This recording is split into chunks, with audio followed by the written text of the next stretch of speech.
ආවඩා ආයු බොහෝ වේවා. හොඳයි හිතවතුනි, බෙන්තර සම්ප්‍රදායේ නර්තනය ගැන කතා කරන අපේ වැඩසටහන් මාලාවේ අද දවසේ වැඩසටහන ආරම්භ කරන්නයි අපි මේ සූදානම් වෙන්නේ. ඉතින් හිතවතුනි, අපි පසුගිය වැඩසටහනෙන් කතා කරා මේ බෙන්තර සම්ප්‍රදායේ මොනවද පැවතුණු ශාන්ති කර්ම සහ බෙන්තර සම්ප්‍රදාය මොන මොන පළාත්වලද මොන මොන ප්‍රදේශවලද බෙන්තර සම්ප්‍රදාය ව්‍යාප්තව පැවතුනේ කියලා. ඒ වගේම අපි දිගින් දිගට මේ අවස්ථාවේදී කිව්වා අපි මේ වැඩසටහනේ සිට මේ ශාන්ති කර්ම එකින් එක අරගෙන මොනවද මේ ශාන්ති කර්ම, ඒ ශාන්ති කර්ම තුල කෙරුණේ මොනවද කියන එක ගැන කතා කරනවායි කියලා. ඉතින් ඒ සඳහා අදත් අපි සම්බන්ධ කරගත්තා අපේ ප්‍රවීණ නර්තනාචාර්ය ශාන්ති කර්ම ශිල්පී හේමචන්ද්‍ර වීරසිංහ ගුරුපියා. ආයුබෝවන් ගුරුතුමනි. ආයුබෝවන්. හොඳයි. ඉතින් ගුරුතුමනි, අපි අපේ ප්‍රේක්ෂකයන්ට පොරොන්දුවක් වුණා මේ වැඩසටහනේ ඉඳලා මේ බෙන්තර සම්ප්‍රදායේ ශාන්ති කර්ම එකින් එක අරගෙන ඒ පිළිබඳව සාකච්ඡා කරනවායි කියලා. අද මම හිතුවා බෙන්තර සම්ප්‍රදායේ සන්‍යකුම් ශාන්ති කර්මය පිළිබඳව අද වැඩසටහනේ සිට සාකච්ඡා කරන්න ආරම්භ කරන්න. මුලින්ම මම දැනගන්න කැමති ගුරුතුමනි, ඕනෑම ශාන්ති කර්මයකට අපේ රටේ පැවතෙන විවිධ ශාන්ති කර්ම තියෙනවා. ඉතින් මේ ඕනෑම ශාන්ති කර්මයකට මූලාරම්භයක්, හේතු බීජයක්, මොකද්ද ඒ ශාන්ති කර්මය සිද්ධ කරන්න කාරණා වුනේ කියලා ඉතිහාස කතාවක් තියෙනවා. මම ඔබතුමාගෙන් දැනගන්න කැමති සන්‍යකුම් ශාන්ති කර්මයේ මූලාරම්භය, හේතු බීජය කුමන කාරණාවක් නිසාද මේ සන්‍යකුම් ශාන්ති කර්මය ආරම්භ වුනේ කියලා දැනගන්න. එහෙමයි. මේ කතා ප්‍රවෘත්ති ආරම්භ වෙන්නේ ඉන්දියාවේ. ඉන්දියාවේ බක්මදත්න බර්ණස් රජු අන්නේ බර්ණස් රජුන්ගේ දිසවුනාස අගබිසවට දරු ගව පිහිටන්නේ නැහැ. මොන කර්ම සාධක හේතුවක් හෝ නිසා දරු ගව පිහිටුවේ නැහැ. ඊට පස්සේ ඒ වෙනුවෙන් රජුගේ නැකත් කරුවන් ගෙන්නලා බලලා ඒ තීරණය කළා මේකට කළ යුතු වත්පිළිවෙත් මොනවද කියන එක. ඒ නිසා ඒගොල්ලෝ කිව්වා මේකට දහසකින් ගැප්මවරුන්ගෙන් පෙළහරක් කරන්න ඕනේ කියලා. එන පූජාවක් පෙළහරක් කරන්න කියලා. අන්නේ ගැප් පෙළහර කළාට පසුව අර බිසෝන් වහන්සේට දරු කලලක් ඇති වුණා. දරු ගබ හටගත්තා. ඒ හටගත් දරුගබේ අවාසනාවකට වගේ එතන තුන මස්ස දැල්ලක්. දරුවෙක් නෙමෙයි. මස්ස දැල්ල ඊට පස්සේ ඒක රටේ පැතුරුණා. මේක මහා විනාශයක්, රටට අහිතකර දෙයක්, රට විනාශයට මූලික හේතුවක් වෙයි කියලා හිතාගෙන නැකත් කරුණින් සාකච්ඡා කළා. ඒ මස්ස දැල්ල රත්තරන් පෙට්ටියක් හදලා ඒකේ තැම්පත් කරලා සම්පත්තිරුවක අර විස්තරේ ලියලා ගංගානංගගේ පාගල් හැදුවා. ඒ පාගල් හරනකොට ඒ ගංගානංගගේ අසබඩ හිටියා තපස්සුරේ. තපස්සුර මේ පෙට්ටිය දැක්කා. ඒක දැකලා රන් මංජුසාව කියලා කියන්නේ. ඒ මංජුසාව දැකලා ඊට පස්සේ මේක ගත්තා. පිනල ගිහින් ගත්තා. අරගෙන බැලුවාම මස්ස දැල්ලා. කොහොමවත් කමන්නේ කියලා අර ඊට පස්සේ අර සම්පත්තිරි ලියලා තුනනේ. මේ විස්තරේ බර්ණස් රජුගේ පිසුන් වහන්සේ ඒ විස්තර සම්පූර්ණ සම්පත්තිරි ලියලා තුනා. මේක තිබිච්ච නිසා මේ තපස්වරයා මේක ගොඩ අරගෙන ගිහිල්ලා කල්පනා කරා මේක සුරක්ෂිත කරන්න ඕනේ කියලා. ආරක්ෂා කරලා තියාගන්න ඕනේ කියලා හිතාගෙන මෙයා ගිහලා තිබ්බ කොහෙද? එයා අසපුව හැරේ කොහෙද කියන්නේ. තියලා පහවදා බලනකොට අර මේක පෙට්ටිය අරලා බලනකොට ඒකේ ළමයි දෙන්නේ. අර එක මස් වැදල්ල දෙකඩ වෙලා. එක ඇඟිල්ලකින් කටේ දාගෙන උරමින් ඉන්නවා එක ළමයි. මේක මේ තපස්සරයා දැක්කා. දැක්කට පස්සේ එයා කල්පනා කරා දැන් විස්තරෙකුත් තියෙනවනේ.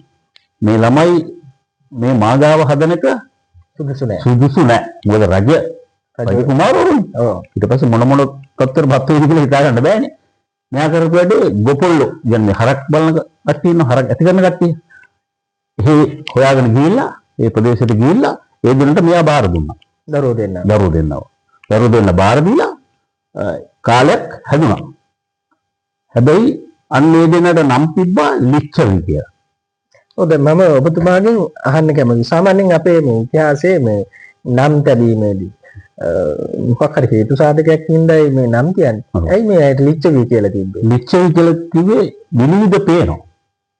දරුවෝ දෙන්නේ ශරීරය වින් රත්තරන් පාට විනිවිද පේන ඇතුළත. ඒ ලිච්ඡවි කිව්වේ ඒකයි. හොඳයි. ඔව්.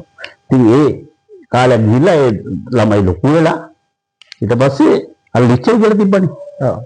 ලිච්ඡවි කියන නාමය හැදුනා ඒ පරපුරෙන් තමයි. ඔන්න ලිච්ඡවි කියන නාමය හැදිලා කොහොම කාලයක් ගිහිල්ලා එවකට බිබිලා තියෙනවා මේ සංසාර ගීමේ එකතු වීමේ රජ පරපුරවල අයියන්නන්ගේ තමයි එකතු වෙලා තියෙන්නේ. ඒකට සාධක තියෙනවා. ඉතින් ඒ කියන්නේ මේ දෙන විවාහ වෙලා තියෙන්නේ ඕන් දෙදෙනා. ඕන් දෙදෙනාමයි. මොකද දැන් වෙනත් විවාහයක් කරගන්න ගියොත් රජ පරපුර මේ වෙනත් පරපුරක් එක්ක නෑ ඉස්සර රජවරු නගිනියන් තමයි විවාහ කරන්නේ. එහෙම සම්ප්‍රදාය කතාවල තියෙනවා. ඉතිහාස කතාවල තියෙනවා. ඒ සිද්ධිය ගියාගෙන එනකොට මේක මම නිකම්ම හදලා කියපු කතාවකුත් නෙමෙයි. ඔව් අපි පොඩ්ඩක් වුණා තව ඉස්සරහ ගිහලා කතා කරමු. අන්නේ ඊට පස්සේ මම මේ සාධකෙ පෙන්නන්නම්. ඒ ලිච්ඡවි කුමාරවරු රජ කළා. ඊට පස්සේ රජ වුණා. 7700ක් රජකම් කළා. ඔව් ඔබතුමා මේ කියන්නේ අපේ බෞද්ධ ඉතිහාසයේ කියවෙන විශාලා මහනුවර ලිච්ඡවියන්. අන්න හරි විශාලා මහනුවර පිළිබඳව කතා කරන්නේ. ඒ 7700 රජ කළා. ඒ පරපුරේ අවසාන රජ තමයි සංකපාල කියන්නේ. සංකපාල රජතුමා. ඒ වෙනකොට අර බොහොම හොඳින් යහපි පාලනය කරගෙන ආපු රට සංකපාල රජ පරපුරට එනකොට යම් ක්‍රමක්‍රමයෙන් පිළිවීමටපත් වෙගෙන එන අවස්ථාවක්. ඔබතුමා මෙහෙම කියනකොට මටත් මේ තව පූර්ණයක් කරන්න අවශ්‍යයි මේ බෞද්ධ ඉතිහාසයත් එක්ක තියෙන සම්බන්ධය පිළිබඳව. එක්තරා අවස්ථාවකදී මම හිතන්නේ ආනන්ද හාමුදුරුවන්ට බුදුරජාණන් වහන්සේ කියනවා ආනන්ද මේ දැකලා නැත්තම් තවතිසා දිව්‍ය ලෝක දෙවිවරු බලන්න ලිච්ඡවියන් ලිච්ඡවි කුමාරවරු දිහා කියලා. මම ඔබතුමාට බාධා කරන්නේ නැහැ. ඒකනේ මම මේ සාකච්ඡාවේදී ඔබතුමාගෙන සම්බන්ධ කරලා මේ පිළිබඳව දන්න කෙනෙක්. ඔව්. නැත්තම් ප්‍රශ්න අදලා දෙන්න බෑ. ඒකයි. ඉතින් මේ කතාව අපි සංකපාල කතාවට ඇවිල්ලා නැවතුණා. ඔව්. එතකොට මෙවුවා අපි නිකන් කට බහැරෙන් කියනේව නෙවෙයි. සාන්තකර්ම ශිල්පයෙන් හදාගත්තු දේවල් නෙවෙයි. දේවලුත් නෙවෙයි. ඒවට සාධක තියෙනවා. ඔව්. සාධක දැන් මට ඉදිරිපත් කරන්න පුළුවන්. මම පොත් කියවන නිසා මෙන්න මේ පූජාවලිය කියන ග්‍රන්ථය. මෙන්න මේ ග්‍රන්ථයේ 21 වෙනි පරිච්ඡේදයේ. ඔව්.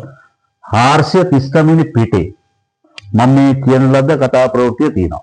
ඔබතුමා මොකක් සාක්ෂියක් කියලා බලන්න. මම කියවන්නම්. මේ තියෙන්නේ පූජාවලිය. මම හිතන්නේ අපේ බෞද්ධ ජනතාවගේ නිතර පාවිච්චි වෙන පොතක්.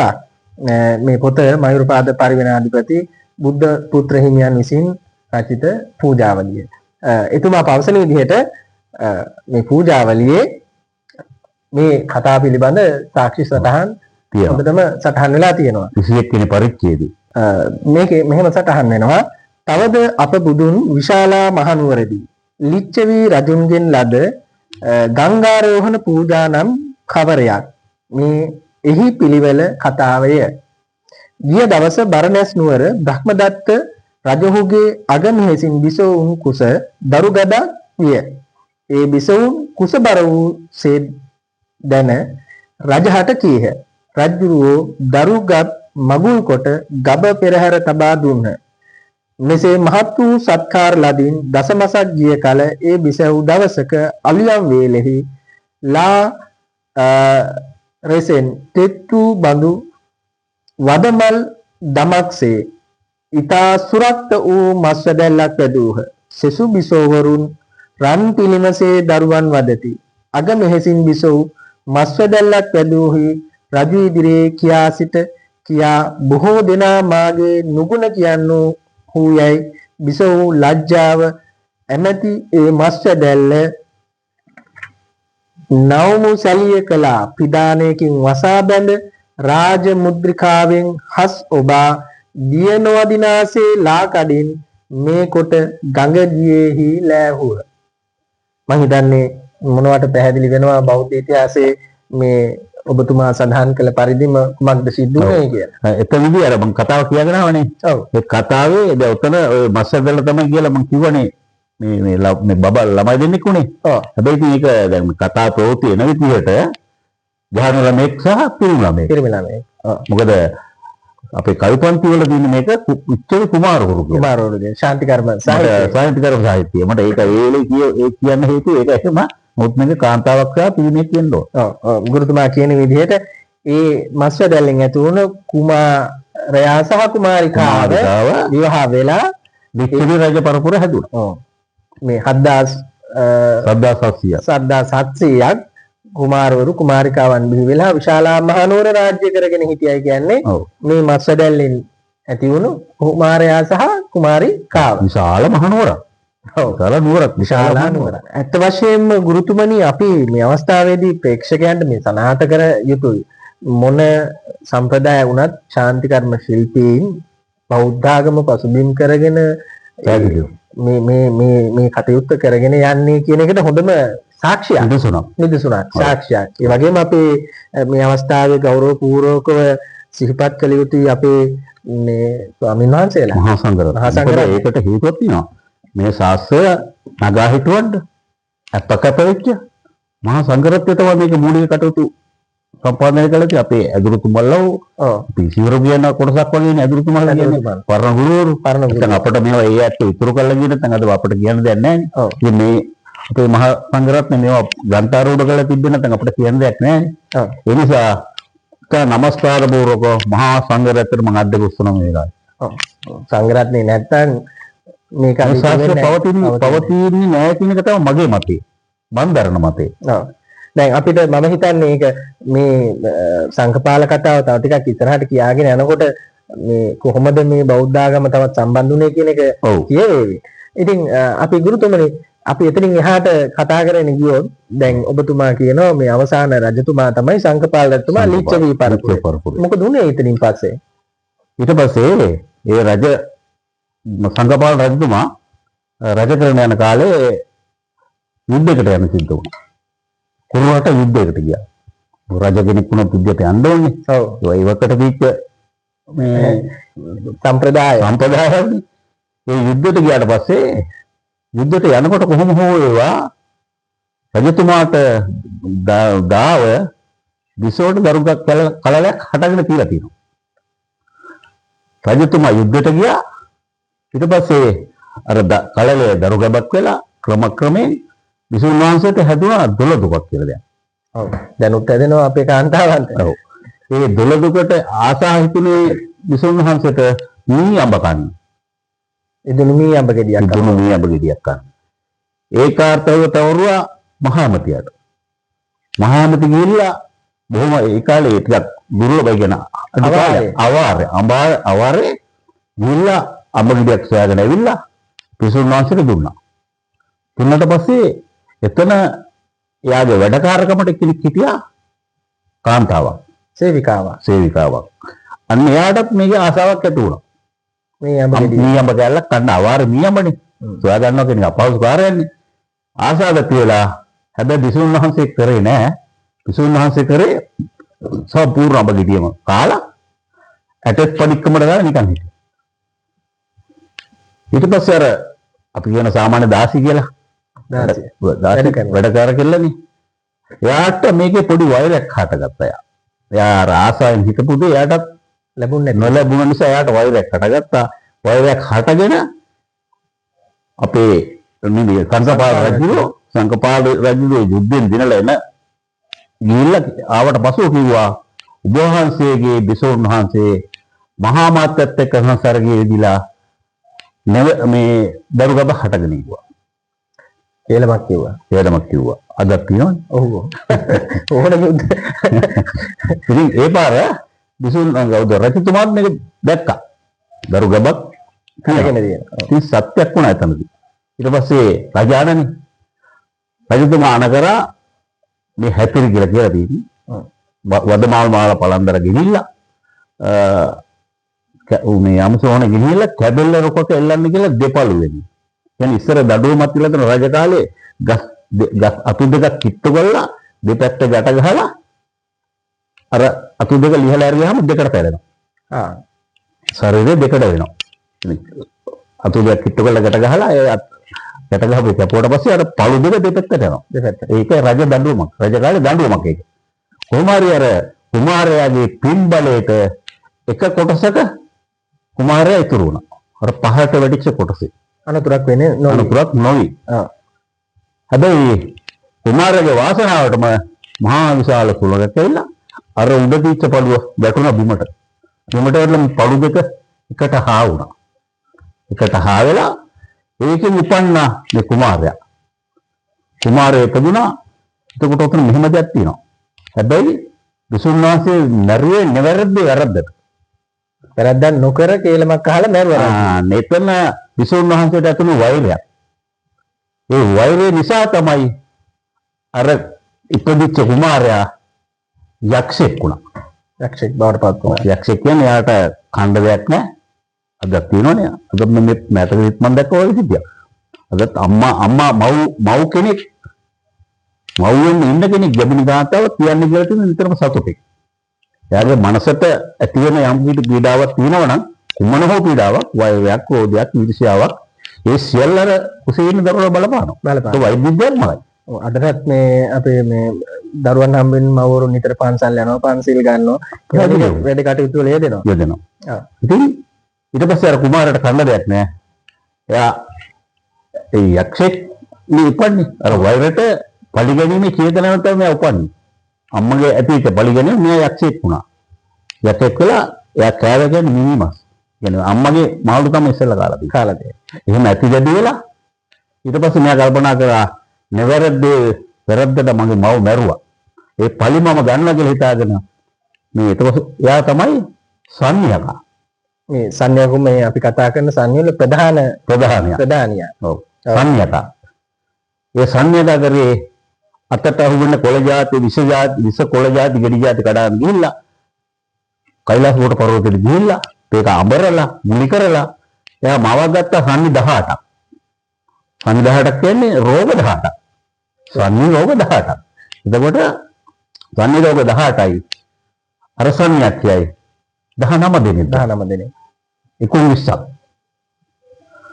මෙන්න එහෙම කියනවා වරන්ලන්නේ මගෙන් තොපිකින්ද මම දෙන වරයන තොපොට නරන් අල්ලා වාත පිටසෙන් තුන්නොතින් ගමලඩ කරන්නට දේවවරමක විසල් පුරවැද ලිච්ඡවින් වනසා දමන්නට යමව් කියමින් එකුණා විසුසම ගොසින් පැනපුව විසල් පුරයට මේ එම එකුණස පිළිගන්නේ අර සන්නි 18 වරමක් කිල්ලුවා. එයා මවගත්තු ඒ සන්නි රෝග 18 අර එන වරමක් කිල්ලුවා. මොකද්ද අපි කරන්න ඕන? එයාගේ වෛරය තින්නේ පරිගැනීම. අම්මව මරපු පරිගැනීම. ඉස්සෙල්ලම කළේ පියාවම ඝාතනය කර. පියාව මරුවා. එතන ඉඳලා මරාගෙන මුට රටම විනාශ කරගෙන ගියා. ඔව්. මේ විනාශ කරගෙන යන අතරතුර සමහර කතාවල වෙන කියවෙනවා මේක දිවකුරු බුදුන් දිවසෙන් දැකලා මේවකට. දැන් අපේ පසු කාලීන කතාවක තියෙනවා අපිට තියෙන යාග සාහිත්‍යයේ තියෙන්නේ දිවකුරු බුදුන් දිවසෙන් දැක්කා කියලා මේ කවිවල මන්ත්‍රවල තියෙන දිවකුරු බුදුන් දිවසෙන් දැක්කා කියලා. හැබැයි පසු කාලීනව ඔබතුමා අහලා ඇති විශාල මහනුවර තුම්බියනේ.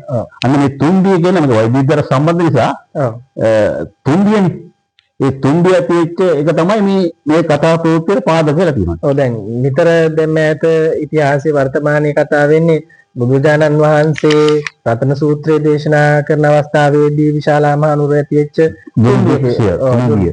ඒ කතාවයි මේ කතාවයි සමපාත කරගෙන තමයි කතා කරන්නේ. මේ සංයම සාන්ති කර්ම කියන එක හැදිලා තියෙන්නේ. දැන් ඔබතුමා කියන්නේ මම නතර කරපු තැනින් මුළු විශාලා මහනුවර කළා ලෝකෙ රට විනාශ කරගෙන යනකොට ඒ කියන්නේ දහස් ගණන් මැරෙන්නේ.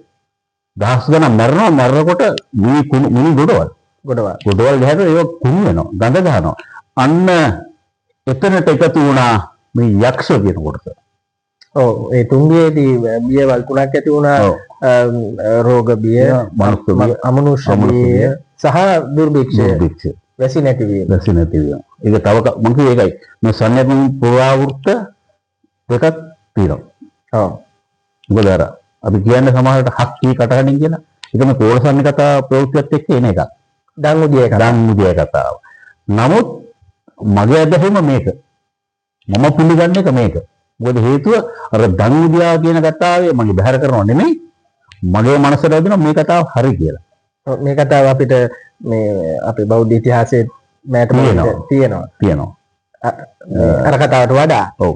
මම සමහර වෙලාවට මම ඔය කියපු සම්පූර්ණ කතා ප්‍රවෘත්තිය සංඥාකාග දක්වා මේ ග්‍රන්ථේ නැහැ. නෑ. ඔව්. ඒ ග්‍රන්ථේ තියෙන්නේ අර මම කියපු මුල කොටස ලිච්ඡවි රජදරු හැදුනේ කොහොමද කියන එක. ඊට පස්සේ ඒ පුරාවෘත්තිය සිද්ධ වුණේ ඉන්දියාවේ සිද්ධ වෙලා මේක ලංකාවට කොහොම හරි ආවා. අපි සියලුම දේ ඇවිල්ලා දෙන ලංකාවෙන් ඉන්දියාවෙන්නේ. ඒ රජයාව ඉන්දියාවෙන් නම් බුදුදහම ආවේ ඉන්දියාවෙන් නම් මේක මම අහලා තියෙන විදිහට නම් මේක ජම්බුද්දීප කියලා කියන්නේ. බොහොම ළඟ දුරක් මේක සම්මතාවේ තියලා තියෙනවා. මොකද අද මේවා කතා කරන්න බය සමහරවිට. ඉතින් ගුරුතුමනි මම හිතන්නේ දීර්ඝ විස්තරයක් අපිට ලැබුණා. මම හිතන්නේ මේ ලිච්ඡවයන් ඇති වුණේ කොතනද කියන එක පවා ඔබතුමා ඊටාම සාක්ෂි සාධක සහිතව පූජාවලිය පවා පෙන්වමින් අපිට දැනගන්න ලැබුණා. මම හිතනවා ප්‍රේක්ෂක හිතවතුන්ට හොඳ දැනීමක් ලැබෙන්න ඇති. කොහෙන්ද මේ ශාන්‍යකුන් සාන්ති කර්මය මූලාරම්භය එහෙම නැත්නම් මේ ශාන්ති කර්මය කරන්න පසුබිම් වුණු කතාව කුමක්දයි කියන එක. ඉතින් අපි ඊළඟ වැඩසටහනේ අපි කතා කරමු මොකද්ද ශාන්‍යකුන් සාන්ති කර්මයේදී සිදු කරන්නේ කියලා.